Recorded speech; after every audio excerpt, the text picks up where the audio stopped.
Dave, Aberdeen again this weekend. The home game against them has been seen, and we've spoke a lot about that being a turning point. I suppose looking back at the 2 games against them, you must come into this weekend full of confidence. Yeah, we certainly do, but we also need to know, and the players are well aware of the fact that Aberdeen are a very good side. You know, they're going for a tough moment, at the difficult period at the moment, but we also know they're a very good side. You think about how they started the season. They've added players to their squad in January, so we know it'll be a real tough test. We can't go into the game thinking that anything other than a real difficult game. But one the players are looking forward to, and it's an opportunity at home to try and get 3 points, and that's the full focus. Yeah, I was going to say, even though they're on that difficult run of league form at the moment, you still have to be alert to the players that they've got in the building. 100%. I think you look at the business they've done as well. You know, the players they've brought in, but the players they already had there. Whatever 11 they put out on the pitch is going to be a strong side, but we need to be ready for that. And we also know that the 11 that starts the game for us will be a really strong side, and the ones that come off the bench, you can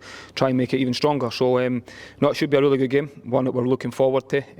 But as I say, we're in a position of wanting to keep this momentum going and build on that, and hopefully we can start the game on the front foot and play the way we've been playing recently and hopefully get 3 points. Yeah, you mentioned momentum. I suppose the fortunes of the 2 sides since that first game against Aberdeen shows how important momentum is. It is. I think it shows, you know, the way the seasons went. We've demonstrated since that game how it can turn in a real positive way for us, and they've obviously been on a bit of a negative run, but we also need to be really mindful of where they are in the league and the start they made to the season. So they are very capable of putting a run together as well, and big performances.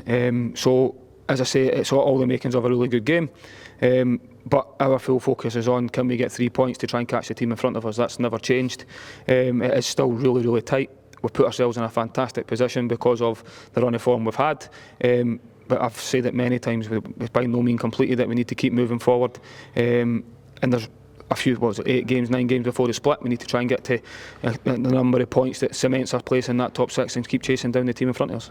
In terms of team news for the weekend then, how are we looking? It'll be a similar squad. The longer sort of players that have been injured, Marvin's, Joe and Ellie, they still won't make the squad, but everybody else is fit and healthy, which is great because you've had an extra week's training into the boys that have been injured and coming back, the Kieran Bowie, Miko, boys like that. We've obviously signed Alassane Amani, but he won't be available. I know that a lot of people will be thinking, is he available for the game? It's more of a waiting on the visa and international clearance with that, which we expect to be done in either today or at latest Monday. But it's just a case of timing and admin thing with that. We'll welcome him into the group early stages of next week and look forward to adding him to the group. Yeah, I was going to ask you just quickly about him in terms of the quality that he brings to the group as well. Yeah, he's obviously played at a very good level, experienced player. And adds real strength and depth into that position of the pitch, left-sided, which gives us good balance as well. And he's a player that we're looking forward to working with. Fantastic. Good luck this weekend. Thank you. Cheers.